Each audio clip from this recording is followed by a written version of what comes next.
Hi, this is Marlene with Miami Ghost Chronicles, and I want to welcome you to another episode of Stories of the Supernatural.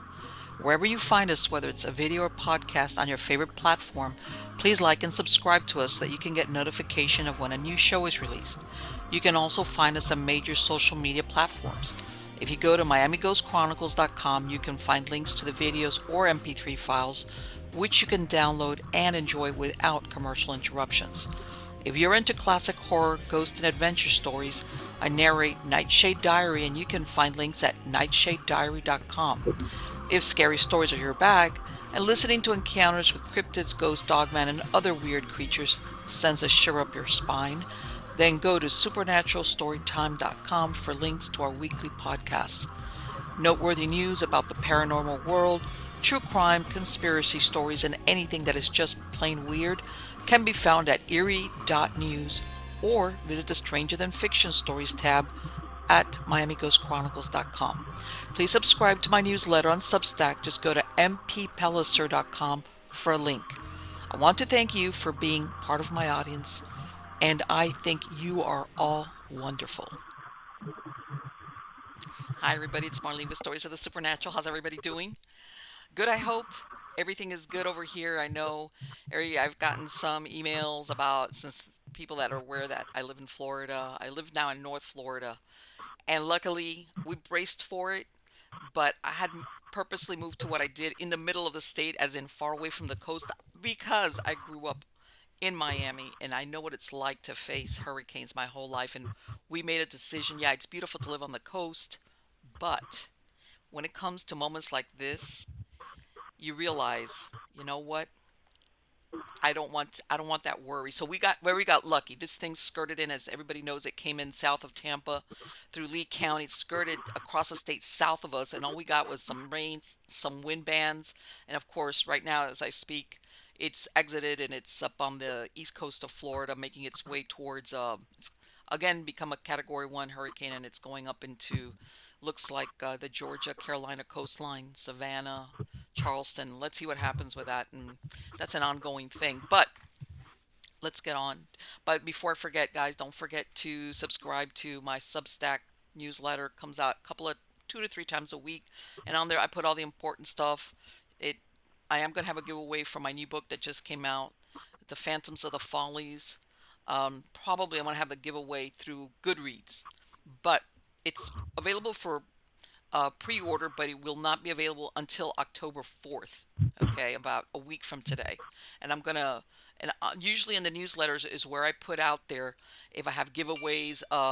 If I uh, am going to do anything special. It's That's the place to do it. So, and also visit me on erie.news, not erienews.com, erie.news, and I've got a lot of interesting. I read all the stories of weird, unusual stuff, things like that. Not sometimes paranormal, sometimes have to do with true crime. I look at stuff from outer space, cloning, you name it. If it's weird, I'll read a little blurb on it, about half an hour, like, for people that enjoy the news. Just the weird one, those. But anyway, let's get on to the good part. The good part is who's the guest today. This gentleman has been here several times, and I'm so happy to have him back. His name is Reverend Bill Bean. He is a world renowned exorcist, spiritual deliverance minister, and he is known as a spiritual warrior. Bill has helped hundreds of people in America, along with hundreds of others in 50 other countries. His Bill Bean Spiritual Warfare Deliverance Ministry addresses anything from curses, blocks, attachments, obsession, oppression to possession by demonic spirits. He's also an internationally known author, lecturer, and paranormal supernatural expert. Bill Bean is currently appearing in episodes of A Haunting Ghost Nation, Fright Club, along with a 2019 episode of The Holzer Files. Bill regularly joins George Noory on Coast to Coast AM and hosts his own weekly show called Warrior Mode. Bill Bean appeared in the Lifetime Movie Network series I Was Possessed and was in the 2010 sci-fi movie The Haunted Boy. He has also appeared in many other TV shows about the paranormal and the supernatural as well. His deliverance ministry addresses, like I said, anything from curses and possessions, and we're going to talk about it. He has a new book that's coming out, and he's given over 2,000 media interviews in his career, and he's performed hundreds of exorcisms all over the world. He's the author of the following critically acclaimed books: Dark Force, Delivered, 10 Steps to Victory, The Connection, Stranger Than Fiction, Dark Force Revisited, the seventh book, Stranger Than Fiction 2, and Purge. Um, he was also featured in a 2019 book from Dr. Heather Lynn called Evil Archaeology, Demons, Possession, and Sinister Relics. And again, we're going to talk about a new book. I believe, I don't know if it's been released or it's about to be released, titled Tales from an Exorcist. Help me welcome him. How are you doing today, Bill? Thank you so much for having me back, Marlene. And I want to apologize about the previous times that we couldn't No, connect. And it was, I've just been so busy with so many people, so many cases that it's right. like trying to put a farm. Yes, we were talking previously before we started to record that we a lot of the stressors, I want to say, in the last 2 years, more or less 2.5 years, Yeah, definitely it's like putting gasoline on the fire, I imagine. yeah, yeah. It's just amazing. And also, I'd like to say that I'm certainly praying for you and your family and everybody in Florida that has been affected by Yeah, Hurricane Ian, and also praying for the people that are in the path of it as it has become a Category 1 again. yeah, And we certainly pray for the people that might be in line for that thing to come through there. right. And I have to say that because I've been, like I said, when you grow up in this, like I said, I was born and raised in Miami, so I don't want to say it's a threat, but it's always there when you live in a certain place, whatever Sure. the case, you grow up with it. And I want to say this governor, he's been great. He's been on the money because I've seen there's a main roadway, even though I live in a very small town, there's a big roadway used by truckers.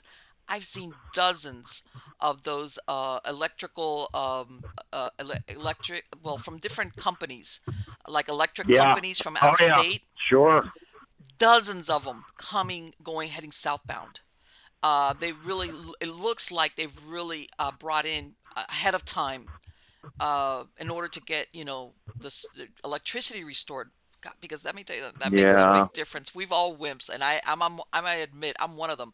You take away the electricity, and that's only great if you're camping, but when you're living at home, Yeah. it's like, oh, It's reality slaps you in the face. Then we take a lot absolutely. of things for granted in life, and when we suddenly don't have those things, boy, oh Yeah, boy, it's by choice when you that want to really just rough it. erupts a way of life. Yeah, yeah, absolutely. You learn a lesson. And And that's one of my 10 steps to victory is to be grateful for everything. Don't fret about what you yes, don't have. Be thankful for what you do have. yes, absolutely. And it makes you end up being, I consider, my personal opinion, a happier person. Okay. And a lot of people sometimes mistake that, Bill, for thinking, oh, don't strive. And I say, no. You can be content as you go along towards a certain goal, with what you have, even if you want maybe something better in whatever area of your life. But Yeah, but let's face it, we live on a day to day, on a daily existence, is what I'm saying. What I you're think. right. Life is very fragile and it could change super quickly. Yes, of course. Or when you look back, because a lot of times people think, oh, when I get this car, when I get this job, or when I get this person, then I'll be happy. And it's like, what about all the days in between? What you're always going to Yeah, be in a state of that's right. longing. That's Yeah. right. And so it's really, as we talked off air, I mean, I think there's a concerted effort now by the devil and his minions and the human minions that take Oh, direct orders from the devil to carry out these agendas. Um, they are trying to lower the frequency and vibration of the people in America yes. and on planet Earth. And when you do Yes. that, it opens people wide open. They're wide Hmm. open for and vulnerable forward to demonic attack. And Yes. and that's what's taking place here. And Yes. it's just very important that people find a way to have peace and not give in to the fear and the stress and the anxiety and panic, because again, we don't want to be in those negative areas because it lowers the frequency of vibration. So it Sure. is essential that we try to keep ourselves, our frequency of vibration, our being, our way of life on high frequency, Yes. high vibration. So And I say that over and over again, Marlene, and I and look, I can't force anybody to do anything, nor do I want to, but I could show people through personal experience, what God has done for me in my life and how he transformed my life. He took me from being a victim and saved me and then transformed my life into being a victor and a warrior for him. And it is by the power of God that I can do what I do. There's no other way. And some of the things that, I've just written this new book. It won't be out until Yes. October 22nd. Okay. But sitting down and writing that book, I had a chance to reflect on some things. And I'm telling you right now, as sure as I'm talking with you, some of those things that I had gone through and some of the travel and having no sleep and doing it's supernatural in itself. It is supernatural how God worked through me to get to certain people on no sleep and having to switch planes like 2 times, taking 4 planes to get to where I had to go. And then, God working through me to help the people and to free them from evil. I just absolutely miraculous. Well, you've seen the air travel. It's become crazy. How about the Yeah. cancellation of all these flights at the last Oh, minute? And I'm thinking, I hate to. people acting up on the Oh flights. yeah, that's another one. They, I Yeah. never see. Don't get me wrong. Every once in a while, you would hear about some crazy person that acted out, but this was very infrequent. Nowadays, Yeah. the other day I saw one where a guy just went up and hit it was an attendant in the back of the head, like Yeah. would punched him, Yes. and I'm Yep. like, I would be like, and this is the thing. It's like, and I don't know if you've seen it in your work, Bill, where, and if you want to say, well, there's a demonic attachment or oppression or obsession, because it's the insanity. I mean, a lot of people look at it as Yeah. insanity. Okay, like in other words, their conduct is a product of mental illness, but I think there's a component there of spiritual interference as well. You better believe it because the mind, body, and spirit tie in together. They all tie into one. So where Yep. one area is affected, they can all be affected. And yes, I do believe that it is spiritual to where, with some of these people who might already Right. have some type of mental instability, Mm-hmm. and you come up with this is why the cross lines things that some of the most are thing. Right, and that's what a lot of I'm not gonna, I understand. I understand very well what mental illness is, or behavior disorders. I understand completely, but people don't understand that you can have somebody with that disorder, but if they have some type of spiritual attachment, whatever, anything, Yeah. or influence, it will aggravate their symptoms, or maybe not Yeah. make them On take the their fire. medicine, or not cooperate. Let's say if they have caregivers or family, will make them like more combative. And it's like, yes, Yeah. you can have both things. And then, of course, sometimes when there is mental illness and they don't take their meds, or, or they keep going, let's say if they have because people don't understand, if you've been diagnosed with some of these mental illnesses or disease of the brain or chemical imbalance, you're supposed to be seeing a doctor on a regular basis to make sure that, hey, your dose is right, and just, things like that. And when they don't do that, that's when you see sometimes that they act out in ways that you're like, this is horrible. And I'm sure you've seen these stories out of, like, especially New York, people getting pushed in front of trains. I mean, horrible Yeah. things. Yeah. I Um, have. I've been a part of some things that were life threatening, that could have been life threatening to me, and uh-huh. God kept me safe. And I'm Okay. thankful that I have the physical training to be able to subdue people and to keep them from hurting me. Um, Wow. but I have been in those situations, and it is just miraculous in itself, again, that God not only kept me safe, but helped me to keep the individual safe as well. And so I have lived through it. I have seen it firsthand, and it's just it's growing. It's increasing And I don't know, Bill, you've exponentially. seen some of the pictures, some of these people that have done these really horrific things, and you see these pictures and you look at their face, and I've worked with people, who have severe mental illnesses, so they have this look on their face that's like, yes, obviously this person, but there's something else there, and I to Yeah, discern it is somebody that's worked in that area, and that you see there's some beyond the mental illness, there's something else that's driving it. And I know a lot Yeah, of people there's will, something else going on there. yes, yes. And and if you really don't know what you're looking for, you could just make it just this is an organic problem. This is just strictly that this person is, for lack of a better word, is crazy. But sometimes the crazy is there but more. And it's being Yeah, the body or the mind is being used as an instrument. How's that? absolutely. So when it becomes spiritual, that's exactly what the devil sends demons to do, is to literally try and unplug the mind of the victim and plug in Yes. that demonic force that now is sort of guiding the body to act up and do some things that a person wouldn't ordinarily do.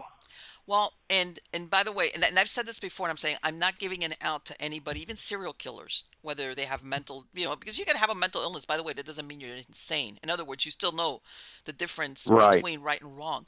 But you will right. have, not all of them, some of them will say that when they commit these really horrific, they don't remember, like they black out. Like in other words, their personality and their consciousness sometimes is pushed back, and they come to Yeah. like after the fact, and And that's what that's a sign of happens during possession. a demonic possession Yep. is the person's mind is unplugged Mm-hmm. and that external force comes in and takes over.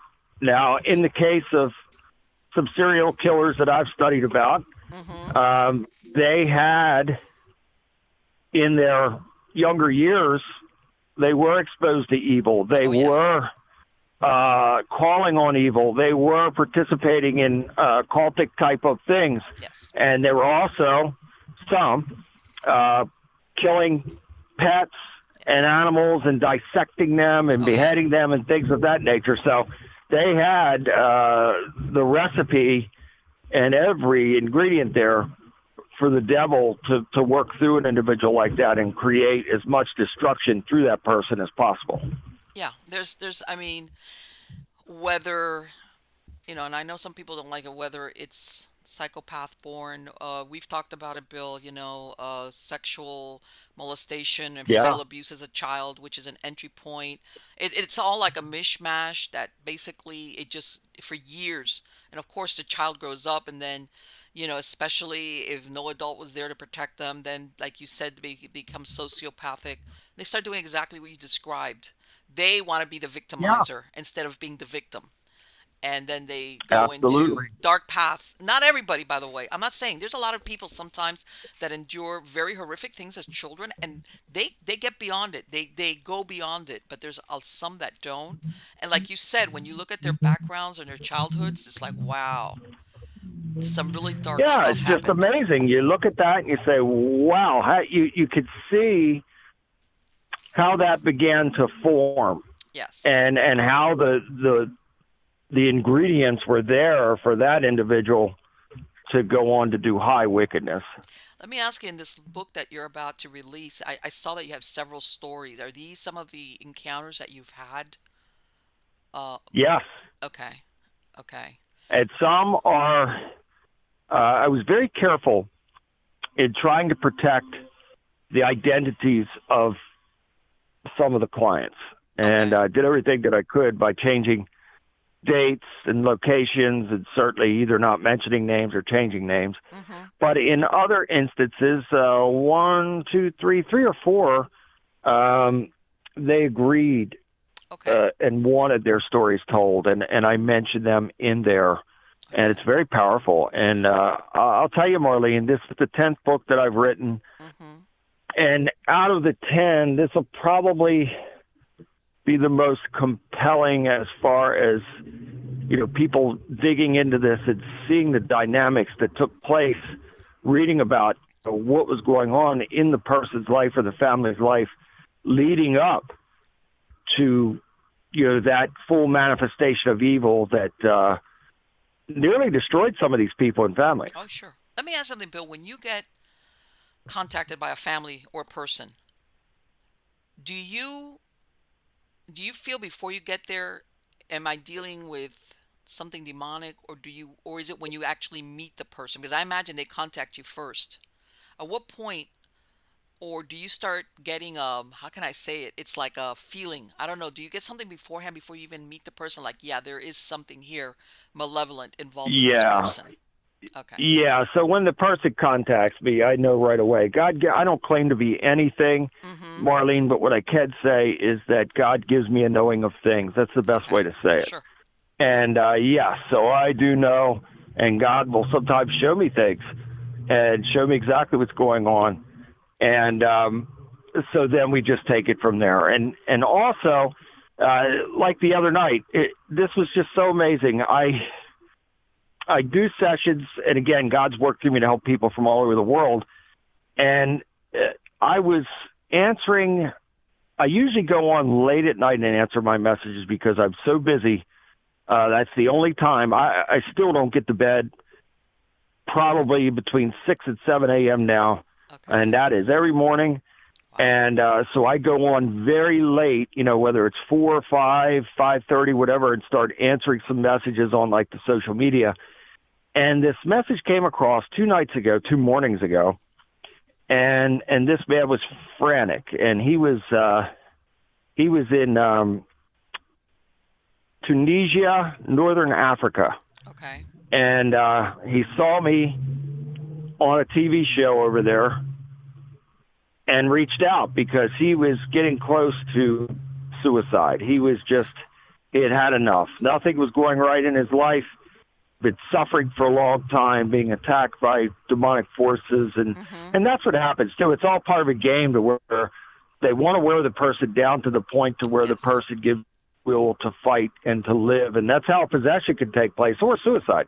Yes. And so this individual contact, it was all perfect timing. I'm telling you. And so I saw the message, and I said to him, his name was Muhammad. I said, Muhammad, go send me a connection request on Skype right now. And he did, and within 10 minutes, we had the session right there because God was telling me that it was urgent, and Okay. I dropped everything that I was doing and had a spiritual deliverance session with him. And I'm happy to tell you that he's doing very well now. Praise God. And so that's another amazing thing that God does is he'll make that connection. And when a person is at Right. their lowest point, he'll somehow make a way for that person to be able to connect to me and then work through me to help them. Right. Right. In other words, that. And did he have any idea how that had come about, Bill? Yeah, he thinks it was through a family bloodline curse, and I Mm-hmm. would be inclined to agree with him Okay. because he had had a lot going on there and a lot of dynamics within the family as well. Right. And you know that I know that you said North Africa, but down in Central Africa or the other, they have that Oh yeah, Muti magic, MUTI, yep. which they do a lot of, especially in South Africa, the human sacrifice, and they seek out Mhm. especially individuals that are albinos because for them, that's like high magic. And Yeah. they even at one this was many years ago, I want to say 10 or years, they even had a special a unit. This was in South Africa on the police force because so many murders ended up being that was the motivator. It wasn't like Ritualistic in it was nature. Yeah. ritualistic children, and that's very Oh. prevalent over there. And they have found sometimes even in Europe children that they have flown them out from Africa to Europe for because the person who wants to do the ritual lives in another country, and basically they take the child from Africa, take them to, and there was one case, it was in England, and they, when they do the autopsy, that they could tell by what you have in the stomach content where you've been at, Yeah. and they found that this child wasn't, the child was from Africa. In other words, the child had been taken from Africa over to the UK specifically for this Yeah. purpose. And this happens, and people sometimes don't realize that some of that is more common than we think. All right, Oh yeah. Yeah. it's and unfortunately, uh, how can I say it? Because I want to say sometimes, Bill, that sometimes people, when you talk about possession and things like that, they're thinking of like the exorcist things. And people Yeah. that are possessed can do horrific things. I'm not talking about, hey, my head's spinning around or anything like Right. that. People that, like you said, that they engage in these dark rituals Oh, And yeah. how can I say? In other words, they're perfectly possessed. They've given themselves up willingly to That's right. this. That's absolutely right. And that's part of an invocation Yes. invitation, and the Yes. devil will take them up on it and send those demons in to create a Yes. variety of, horrible Right. things. Uses them to do things like Yeah, this. Yeah. that's And right. people, it's not like some type, like, get the only just the Hollywood version of when you think of the exorcism or the possession or things like that. There's a very dark, um, I want to say it, even though it's spiritually driven, they are out there actually doing the work of evil. How's that? Yeah, no question about it. They're like the No question about it. how would you call it? Not the troubleshooter, but they're the ones. They're like the. I want to say, and I don't. You tell me, Bill, if you agree with this, that sometimes the devil and everything, they're limited what they can do in our plane. So they need us humans or a human to carry out horrible things, horrible deeds. Yes, absolutely. A host body that Yeah, will. and think about it. Okay, would I rather possess a person and, like you said, maybe driving crazy, or can I possess them and have them do these horrible acts for sometimes for years, which is like a ripple effect because they cause heartbreak, they cause anguish, agony for so many people. Let's say if they kill somebody or any of No the number of question about it. things. And it's like this is what I think evil, the devil, whatever you want to call it, Satan wants. It's like Yeah, as much destruction as possible, as as much much destruction as misery and possible. pain and torment and Yes. suffering as humanly possible or Yes. spiritually possible. Yes, including some of these things, uh, and I was reading this book. You remember back in when Son of Sam out there in New York in the I sure 1970s, do. and I don't know if you've I seen have been there on that location several times in Untermeyer Park, and let me tell you, that's one of the most evil places is that I have ever been. tell me, you know what? I don't know if you've heard of that book by Terry Morey that he wrote that he felt Maury that Terry, yeah, I Morey have Terry. it. I'm sorry, I Yeah, changed that. He yeah. thought that it was basically it wasn't just Berkowitz it as a lone Nope. person. And I agree with Maury. I agree Yes, 100%. There's a network out there, and they are in the yes, high places, and they yes. know who they are, and they know what Right. they're doing. Yes, And this goes all the way up to some of the highest places on the earth yes. that these people are part of. Right. And If you read yeah, that book, he talks about yeah, basically the the people who are ultimate pulling the evil. strings are and they had tie-ins to the Process Church out in California Yeah, and that's right. They're tied in with those, and you better believe it. yeah, and they basically were flying people in from the coast to basically to do commit these murders. And one of the things that I think was really interesting that in one of the interviews or that besides the actual murders, they said that the effect, the terror that it caused every time the newspaper was publishing all these stories, Sure. that was in a way like a sacrifice because they had so many people in that city terrorized.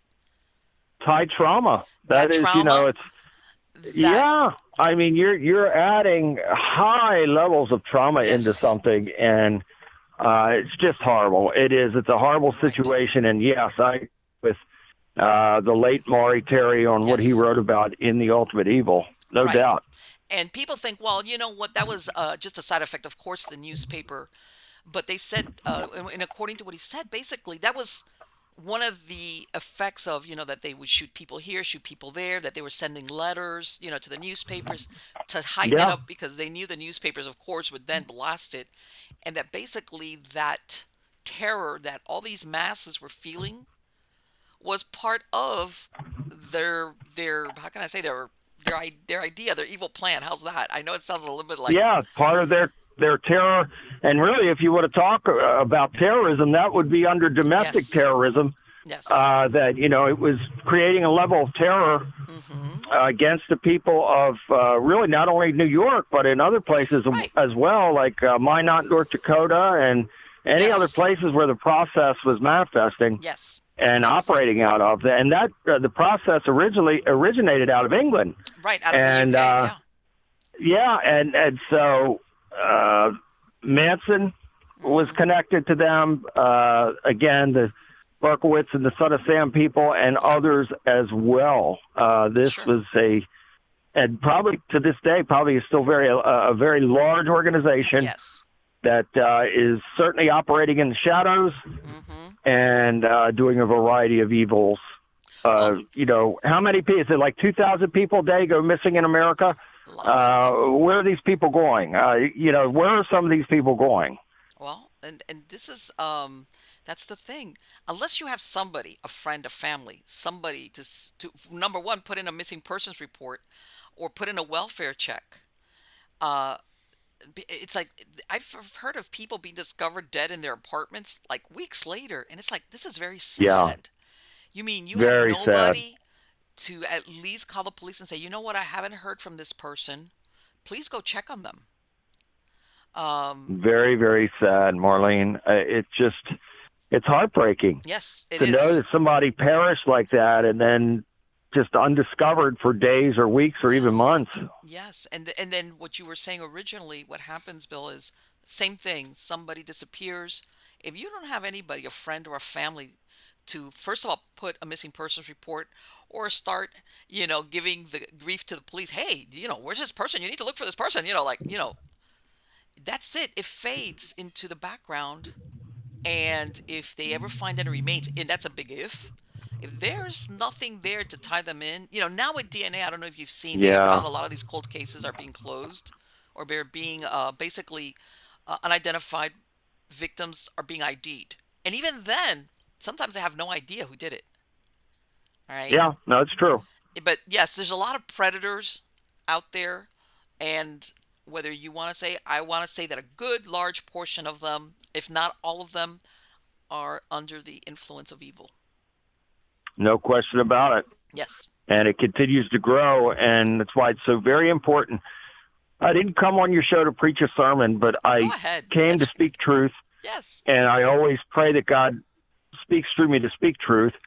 And the truth of the matter is, in today's world, more so now than ever before in my lifetime, it is so important for people to draw close to God and to make him first. And this is not some kind of televangelism, phony baloney.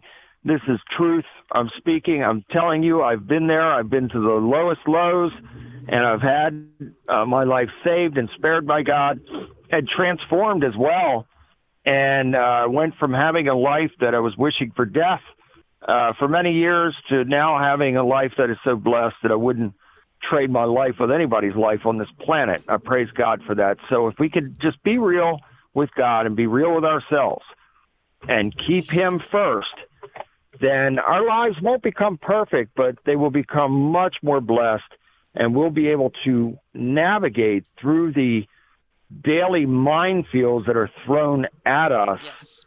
And all this madness is a little more manageable because of our real and authentic connection and relationship with God and our strong faith.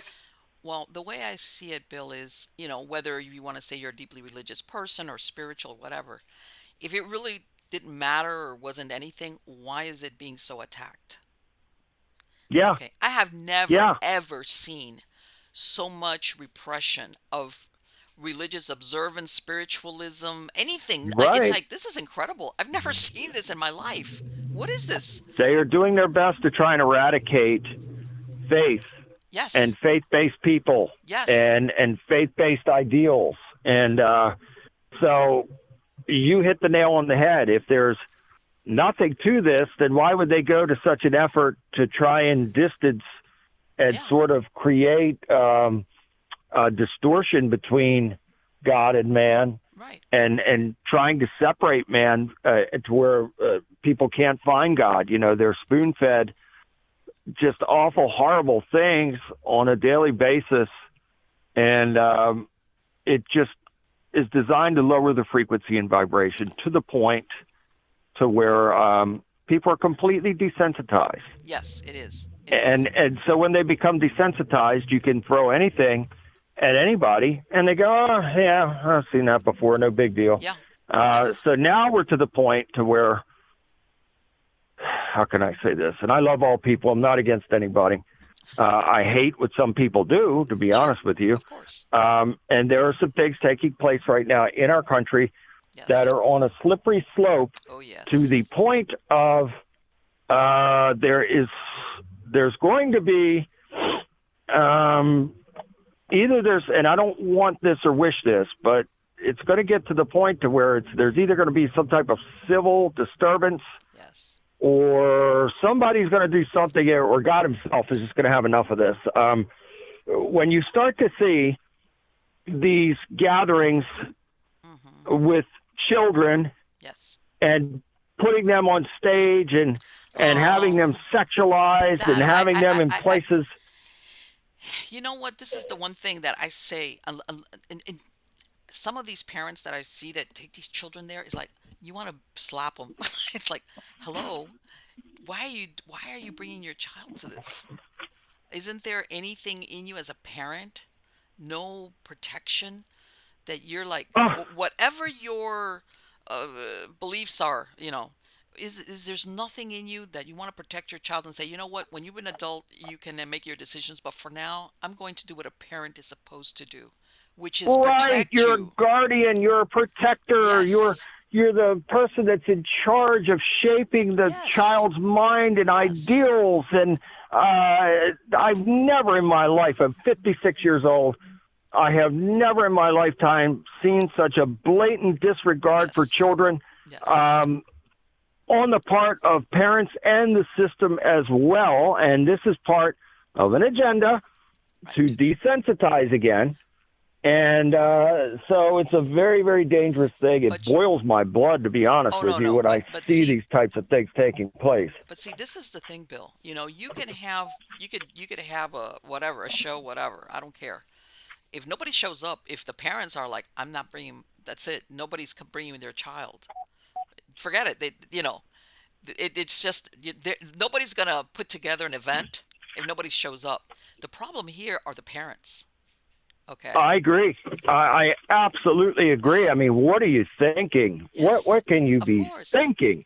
Even if Uh, whatever your and and a lot of people, and I want to go, even if you're, let's say you're an atheist, I don't care, you're an atheist, but even atheists have a sense of protection for their young, for their children, okay, where right. you recognize, I'm not going to damage my child, okay, by exposing My them to goodness, who would something. do such a thing? Right, this is like, you know what, when you grow up, that's fine, but right now you're a child, and this is what people don't understand. The kind of childhood you have, fond memories, that you're protected from being exposed to this. When you grow up to be an adult and you encounter difficulties, when you have a childhood that was a childhood, how's that? This is what basically carries you along because, life is better than maybe if you're going through something dark. You Yeah. have memories to say, I know that life is better than what I'm experiencing right now, and so I know I can get through this. But if from the moment that you're a child, that especially the betrayal is from Oh, someone who is supposed to protect you, and oh that my person goodness. betrays Yeah. you, um, let me tell you, that right there sets that the trauma uh, going forward for those children as they become adults is profound, Yeah. profound, And and it's and it can't be irreparable in a undone lot of if it, cases. and unless it's, and that's what I'm saying. It's like, yeah, these events, the ones I would take it up with would be the parents or the adult, the caregivers, whoever it Yeah. is that's bringing these children there. And it's true. You would have said this to me, let me think, 5 years ago, 3 years ago, 4 years ago. I Oh, said, no yeah. way. Yeah. What? You're gonna get like go straight to jail. It's like, you Yeah. know, But it's nowadays, it is yes, the spirit of rebellion that is on the world. And so, with that spirit of rebellion comes a spirit of lawlessness, and that's yes, exactly what's happening. yes. You now have places like states like Illinois that Yeah, pretty much you could do whatever, and no bail, or you don't have to pay any bail or anything like yes. that, and just uh, I've you never just seen that. can't I have never comprehend it. seen Yeah, that. it's mind-boggling. How in the world? So now you're giving an open invitation Yes, for criminals to yes. commit every criminal act under the sun, and it's okay because you're going to get right back out. The other day, I don't know if you saw this video. This came out like maybe 10 days ago. It's a guy in McDonald's in New York City. And he has an altercation. Apparently, it was an altercation. He pulls out this one of those hand axes Yeah, and he I starts saw it. destroying this thing. Come to find out, the next day they let this guy out. Yeah, I mean, he didn't kill anybody or hurt anybody, but he kind of was close, and you could he tell. certainly could have. And I'm thinking to myself, Yeah, Okay, if you don't want to prosecute him criminally, which I don't understand why, because basically he trashed the place, doesn't Yeah. anybody think of Baker acting him and having him examined? Because that is not normal behavior. These, so we're in the times, I say it's Sodom come again because Yes, it's absolute anything goes. And the victims are treated like the perpetrators, and the perpetrators are treated like victims. yes, And I say this: yes, when someone does such a wicked and heinous act against someone, especially a child, yes. in my opinion, they Mm-hmm. don't have any more rights. They have violated Yes, their rights because they have taken the rights from the innocent victim. yes. So therefore, they don't have any more rights. Let me tell you something. Bill, haven't you heard that for criminals, men or women who have committed crimes against children, when they go to jail, even among other criminals, they are the Right. target. Why? Because even amongst criminals, even amongst murderers, how's that? Yeah. A person, man or woman, who's victimized a child is like, all Yep. bets are off. What does that tell Yeah. you? What does that tell you? That tells you how wicked and heinous those acts are, even to criminals, Yeah. even to some hardened criminals. Yes. It's very wicked and heinous. So, and Yeah. Marlene, I'm unfortunately going to have to Yes. wrap this Don't up worry in a about minute that, because Bill. I'm to my destination now, and I can't thank you enough for having me No, on back the on. I want to come contrary. back on again as soon as you Yes, can have me yes. back because I want to discuss the new book. Yes, and I do, and I want to talk to you about some of the stories, stuff that you're permitted to say. But Oh again, yeah, there's plenty. Yeah. good luck on all your projects, and we'll talk soon. And please be careful, okay? Be careful out Thank there. you so much, and God bless you and your family, and thank everybody out there for listening in. And I'm sorry for having to leave a little Not a earlier. problem. And It's God bless understood. all of you. You're doing God's work, And I look so forward to coming back on again. take care. Bye bye, Bill. Bye bye. Okay, there we go. And he had told me, believe it or not, and he was so sweet to apologize because we've had to reschedule a couple of times because he's just been so busy. And at this time, he said, I will talk to you on the phone. That's why I don't have him on video on my way to a case. And we were discussing even before we started rolling. He's always been busy. He's always been busy. But now he's like extra busy. All right, because he does uh, what like what he did with the deliverance with that gentleman that was in another continent on Skype, but he also does local stuff. Obviously, I guess this was within driving distance of where he's at. Um, and he was telling me briefly that that in the last what 2.5 years he's had an uptick in the cases, the severity of the cases. We were discussing, how much of this is it the stress? Is it the it's a weird dynamic for some people. I mean, some people handle stress. Let's say now that this thing with COVID is kind of like in the rear view, kind of. Even though I think that there's other things that will, but let's say now with the economy. All right, and the economy always dips up, goes and down, but there's a lot of things that have been going on for a long time. Uncertainty about jobs, uncertainty about money, uncertainty about housing. I'll give you a perfect example. I live in Florida. I've lived in Florida all my life, and we've had a lot of people here, and real estate is exorbitant, exorbitant, especially in South Florida. If you go south of West Palm Beach, it's like untouchable. All right, but even in northern Florida, and I live in a very rural area of northern Florida, I hadn't looked at it.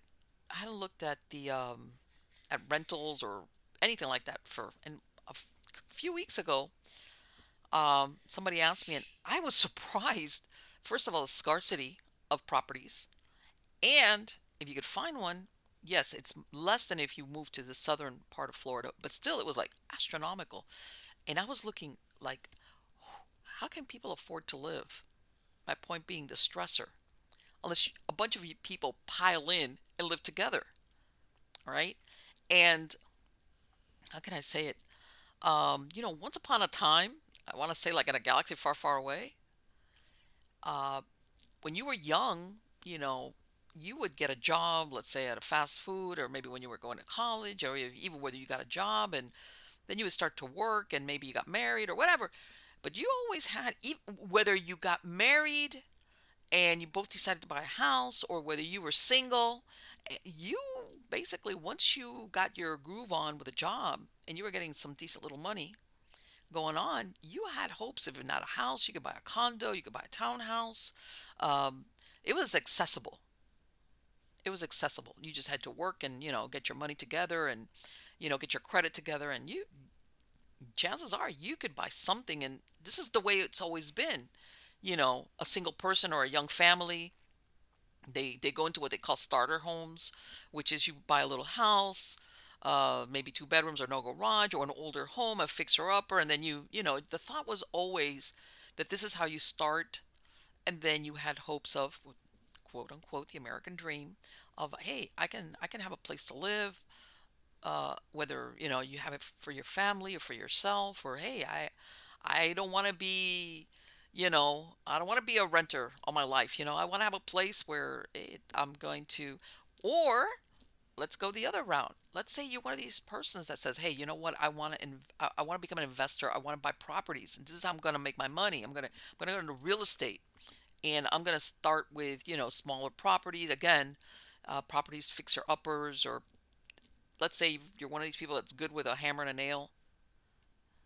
Even lean-to shanties now are untouchable. Because remember, most banks, unless, depending, you need a 10 or a 20% down payment, the least. That's not throw in their closing costs and all the other fees that they throw in there to purchase a property, and it's become unreachable. And I think that's really sad. And you know why I'm saying this? Because of my age. I can say it because I lived the other side of this. All right. I come from a very, very, very middle class background. Okay. All my family, everybody lived and in a middle class neighborhood, worked middle class jobs. Um, yeah, I was born in Miami, but my family were immigrants from Cuba. And after a couple of years, they found, a little house in this suburb of Miami called Hialeah that was kind of empty, where you could buy a little house. This was back in the 60s, but again, it was, even if you were a factory worker or you had it didn't have to be a glitzy job, it didn't have to be, you still were able to buy a little house. And that's what my family did. They bought a small house in this, Hialeah was an older part. My aunt and my uncle moved across the street, and that's how you started. And people would, you know, start improving it. It was an older home. And that was always the deal that you had. It was, if you were willing to work, you had the opportunity. But now I see it, and it's like, wow, you could be busting your you know what. And this this desire, this need, this opportunity, if you have it. Let me tell you something. There's people, I'm not saying this is for everybody. Because I know a lot of people that, let's say, if, hey, I want to travel around first, I'm not gonna buy anything because I don't want to settle down. I want to move around to the other parts of the country. I'm jetting or whatever floats your boat. I get it. I get it. But overall, I want to say the majority of people that I knew, even whether their socioeconomic status was the here, always was, hey, if I want to buy a place or I want to invest in a place, I want to get into real estate and I'm going to buy some places, and then pretty soon I'm going to move on to the other one. I'll tell I'll tell you what, I think it's been years. I remember there would always be those infomercials about, the buy properties and flip them and make money. That thing has been, some version of it has been around for years and years. About these courses, and you go to the thing, and we're going to have they would have these events, and of course, basically, it's a way to give you a tremendous sales pitch. But basically, it was getting into investing into real estate and flipping and buying for nothing. I'm sure everybody's, well, you don't hear those infomercials anymore. They don't exist. You never hear them. Why? Because it's impossible. Even though technically you'd think, yes, investing in real estate is a good investment. All right, because it was always um, there was always the whether it was the foreclosures or again the fixer uppers that were really need a lot of fixer upper, but the potential was there. I mean, there was land, and a lot of that has gone to the back seat. Why? Because people are barely holding on just to keep a roof over their head. Because especially now, after the thing with COVID, and then now the inflation and gasoline. Let's not even go there. Okay, that's not even. It's prohibitive. And this, everybody feels it because if you have a vehicle and you need that vehicle and you need to go to drive to go to work, all right, because let's face it, not everybody has the luxury or the option of, let's say, doing remote work. It's just, the type of work you do, all right, that's not it. Oh, what if you work in a hotel and you're one of the people that cleans up the rooms? You got to be there. There's not every job is in front of a computer, all right? You got to be there, and you need to be able. I'm going to give you a perfect example where I live. It's rural, and everything is a distance. All right, my closest supermarket, right, real supermarket, is about 12 or 13 miles away from me. In other words, around here, if you need to go to work, any job, you got to travel a bit. You got to put gasoline in a vehicle. All right. So think about it. How much really are you bringing home after you back out? How much money you have to put into the gasoline tank just to keep that job, just to show up, is my point. So again, getting back to the original thing, all these stressors. Okay, I mean, we've always had stressors, they come and they go, but the antidote to stress, uh, or systemic stress, like that long drawn out stress, is hope. Okay, when you have hope in the middle of a stressful situation or months or episodes or whatever you want to call it, whether it's collective, like in a city, a country, or individually or a family, when you have hope that, that proverbial light at the end of the tunnel, it's like, okay, I will get through this. I've got a way to get out to the other end. It's temporary. All right. And I think that a lot of times, looking, because you might think, well, we're talking strictly here economics. Okay, but all these factors, okay, affect I mean, you can rationalize everything that I've just said, but that doesn't mean you can turn it off from invading your mind, your spirit, depression. There's a host of things. All those things open the gateway for negative spiritual turbulence. All right. Especially, I want to say, where uh, there's been, I want to say, an attack, either spiritualism or religion. And by this, I'm not saying any religion, even though the Christians, man, we're getting it. We're getting spanked hard. All right. But before and you know what? Sometimes maybe I'm being naive or idealistic. But once upon a time, which is like, this was America, whatever your religion, that was what America was. Whatever your religion or lack thereof, hey, you wanted to be an atheist? Go for it. That's on you.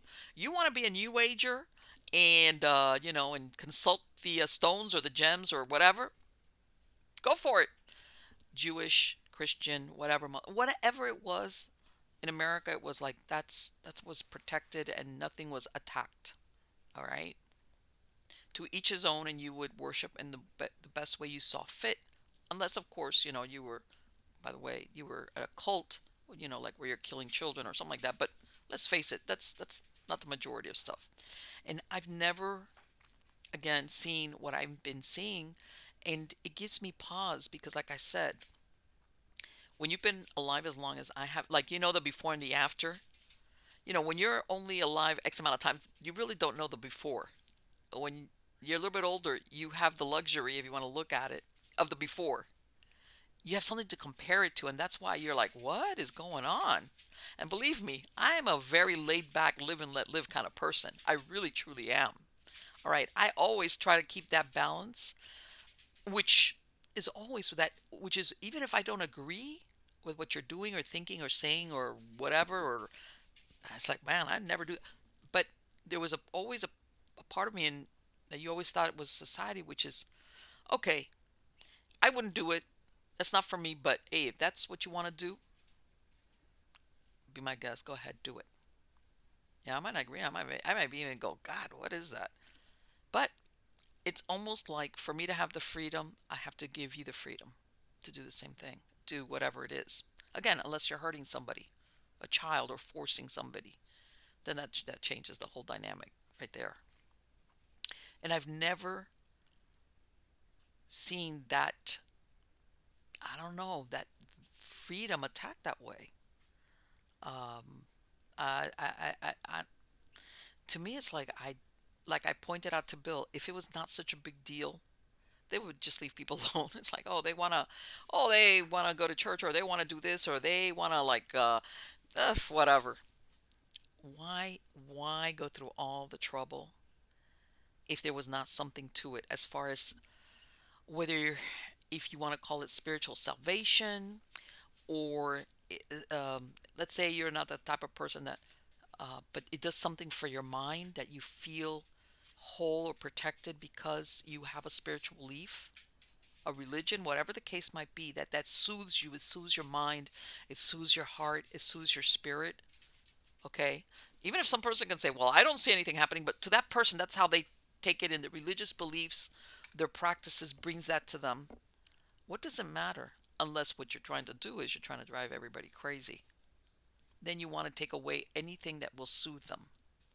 All right, and put them under a great deal of stress continuously for long periods of time. And I'm not talking little stress, I'm talking extinction level stressors for a long time. You want to see people go cuckoo kuma cuckoo? Do that. All right, do that. And again, in the background is a dark malevolence that you can't quantify it. Nobody can bottle it, photograph it, prove it, put it in a lab and produce it, but it's there. All right. And somebody like Bill, who works in that area, is aware of it. Because sometimes, we always think sometimes, especially when you listen to somebody like Bill Bean, as far as it's a one on one thing, he's um, working with a person on a one to one basis. But sometimes that, I want to use the best word I can think of, that corruption is collective. Okay. It's a collective malevolence. It's not just that one person that has a spiritual attachment or demonic influence or whatever. That, in other words, the aim is why hurt only one when I can hurt the many. All right. Oh, and plus along the way, I'm going to take away anything and everything that could, one, protect them, soothe their heart, help them be hopeful, help them hold on. But he was absolutely on target when he said desensitizing us. You know, I tell everybody, again, I'm gonna use my years on this earth. I remember when The Exorcist came out in 1973, that people were running around trying to get exorcised by their priests, and all these parishes all over the United States, I think around the world, were basically people were lining up. People hadn't been to church, were cafeteria Catholics and other Christian. Everybody was running around, and you know why? Because yes, it was a well-made movie, I understand, but up to that point, even though there had been those Hammer movies and all that, the audiences we were innocent. We were innocent. We were, I want to say, not exposed, whether it was a graphic or the idea, that it really shocked us. It just shocked people to the innocence was lost. I mean, so many movies have been made afterwards have been more graphic, but back then it's so memorable because the audience, the normal audience, the run of the mill, the collective normal, not the outliers. Okay, we were so shocked because even though we'd seen movies of whether it was you know weird stuff, Christopher Lee as the vampire with bloodshot eyes, other dark, Rosemary's Baby, I think, had already come out. and everything, it did something, I think, to the collective innocence of the audiences that were like, that's horrible. Think about it. If you look at Rosemary's Baby, okay, because if you look at both of those movies, basically the one that has the upper hand there is Satan, the devil, whatever, malevolence. Okay, in the first one, the premise of the movie is basically the Rosemary's husband basically sells her or offers her as a vessel for the devil to bring his child into the world because he wants to make it big. Which by the way, I don't understand how that works because, but basically that's what he does. He's the one that allows this to happen. He makes a deal, but not for himself, and he gives his wife up to be raped by by the devil and bring forth his child. Okay, and here she, of course, she's surrounded by all these in that building where she lived at, all these witches and warlocks or whatever you want to call them, or devil worshippers. I don't care. You know, a rose by any other name. So even the doctor, everybody that surrounded her, of course, was instrumental in guarding her for that purpose and the pregnancy for that purpose. Okay, but bottom line, at the end of that movie, who triumphed? It was the devil. It was Satan or Lucifer, whatever you want to call him. When you when the Exorcist came out, well, you could say at the end of the movie, Father Damien exorcised Reagan and she was set free, but basically not really because this thing basically he had to sacrifice himself and he got possessed.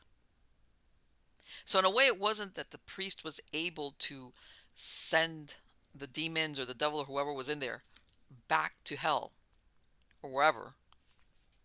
It was the only way I can win or save this child is by putting myself, which by the way is not the way a real exorcism works. All right. And then what was the other movie that came out in those times? The Omen. That was another one. Same thing. All right. Same thing. Here, the devil, you know, uh, manipulates to have their child born of, I think it was a jackal, placed in with is a changeling with the powerful Thorn family, kills the child that was born. And if you follow, the because there was more than one Omen movie. He's the Antichrist, and basically he triumphs. People are after him. People that know what he is, eventually even his own father, Gregory Peck. And still, in other words, the hand of the devil was mightier than any than the power of God. How's that? All right. And basically, there that drives a subconscious belief system into that audience because remember, all those movies were very, very popular and seen by millions of people. All right. And basically, it's like, how we would always see before that there was the prototypical hero in Hollywood, that was the message of what this is, how the hero would act. There was a certain archetype. Well, basically, these movies were laying out that at the end of the day, evil triumphs. You could have God on your side, you can invoke angels, you could be even a religious person. Because remember, in the Omen, all right, there's even priests, there's monks, I forget what they were, that knew who he was or what he was, and were trying to kill him even as a child. And still, there was one that famous movie, the famous part where what was it, David Warner or was it Richard? I can't remember. David. As a matter of fact, he recently passed away. His head gets. So basically, what I'm saying is there's an inference, there's a messaging beyond the entertainment value that you're saying, wow, that's out there.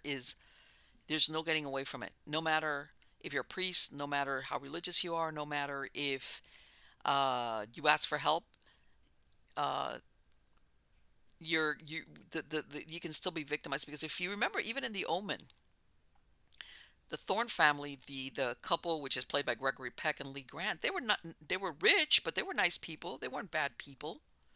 And all they wanted was to have a child. Apparently, that had a problem with having children, but they weren't bad people. In other words, being a good person didn't protect you. And I think that that really did something to people's mental, especially back in the 70s when these movies came out, because prior to that, we were always shown through the media and movies, which is very powerful, a very, very, very powerful vehicle, that good is always going to triumph over evil.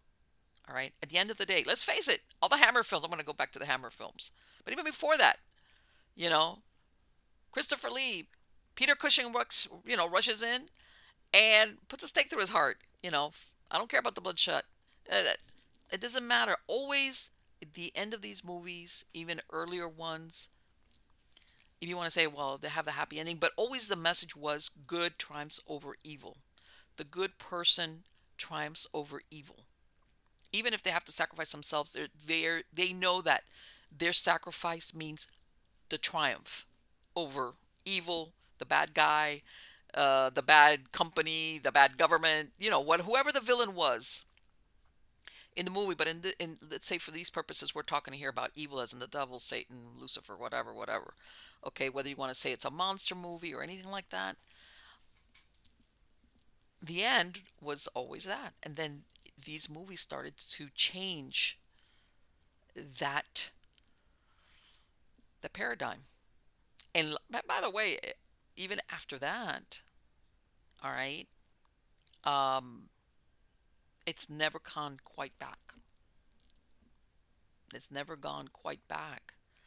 And um, less people, and by the way, I don't say this lightly, a lot of people that think that when they see these movies, it's all as far as the darkness, the corruption of the human soul, what people are driven to. Again, I'm not kidding you. People think that, oh, if let's say you go there, if you believe in evil or the devil or Lucifer or whatever you want to call it, and you're thinking of this prototypical Hollywood version of the possession and the person talks and spits and levitates. Yeah, you could say that, but you want me to tell you something? That's window dressing. The real true aim of evil is to corrupt a human being so that that person does horrible things and corrupts other humans or causes anguish and heartbreak. All right? The devil gets more mileage out of a person like that than making somebody, spit green pea soup. Yeah, and if they don't call an exorcist to come get you, what's going to happen is you're going to end up in an insane asylum. Yeah, sure, the devil get really no. What he wants is a human instrument that he can have commit horrible acts on his behalf. All right, and sometimes it's a one-time deal, and sometimes, and I'm sure you heard of killers, serial killers, other ones. They go for years, and some of them don't ever get caught. All right, that right there is the evil that we need to fear. Okay, as far as not the Hollywood version of somebody talking like what they say. And I'm not saying, how they say that they have all these giveaways, you know telltale giveaways where a person is possessed, where they have superhuman strength, or they talk in different languages, like or Latin or languages that they have no way of knowing, and or they know things about the person that's trying to exorcise them. I'm not saying that that doesn't happen, all right? But really truly, an evil entity, what they would want is to have that person operate as much as possible for as long as possible, doing horrific things and not getting caught, not being stopped, not coming to the attention, whether it's law and order, justice system, an exorcist, and things of that nature. I mean, I'm going to do a show about that because I think sometimes people get all caught up thinking that it's just the big the in your face, the when you see these people that they do these gymnastics because they're being possessed, and it's like, oh, come on. Yeah, okay, it's kind of in your face, but there's something much darker, much scarier, more permanent that comes about when you've got that type of attachment, whether it's an obsession and or possession. Yes, absolutely.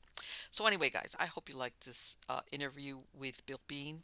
I've got a lot of great uh, guests lined up. Okay, that are coming on. Again, I am going to have a live stream for for Halloween. I'm gonna get together some ghost stories, you name it. We'll see what happens. I don't know yet who my wingman's gonna be. Probably my hubby, but we'll see. We'll see. Let's see if I can dig up somebody else. I've got somebody in the back that I'm working on. You know, um, and yeah, and look me up on Eerie News. Look me up on Substack. Go to MiamiGhostChronicles.com. Go to mppellicer.com. Again, that's where I have the links to everything, all the shows, all the videos. If you want to listen to them without commercial interruption, you can download them or listen to them on the browser from my website or links to your podcast platform, whatever your preference is.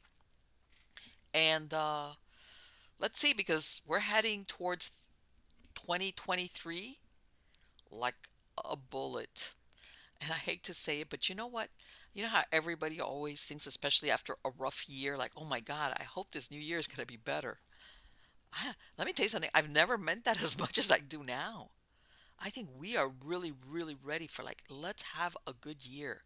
We need to put some of this stuff behind us because people need to heal.